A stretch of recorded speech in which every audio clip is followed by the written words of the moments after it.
Nauru looks like an island paradise, but the reality is that climate change is threatening this remote country in the middle of the Pacific Ocean. Scientists say the seas around it are getting warmer and higher. People say that droughts are becoming more common, and that coastal erosion is at its worst level in living memory. But Nauru is not alone. These are critical problems faced by many countries such as Kiribati, another Pacific island where people are being swamped by rising waters. That's why Nauru President Sprent Dawido has addressed the world at the United Nations General Assembly, where he said, "Small islands may be the canary in the coal mine, but we are all staring a global catastrophe right in the face." Dawido pointed out that Arctic sea ice has melted more than ever before. The US and China are the world's largest producers of greenhouse gases, which cause global warming. Wealthy but small energy-producing nations like Qatar and the UAE produce the greatest emissions per capita. It's argued that countries like these can afford to do more to help.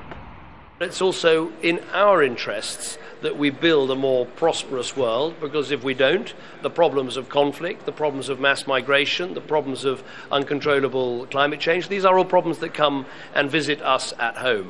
A report released on Wednesday by a humanitarian group says climate change is killing millions and it's affecting the global economy. The report says 5 million people die a year from pollution, hunger and disease as a result of climate change and carbon-intensive economies. That could reach 6 million deaths a year if current fossil fuel use continues. And the effects of climate change are costing the world $1.2 trillion. That's 1.6% of world GDP.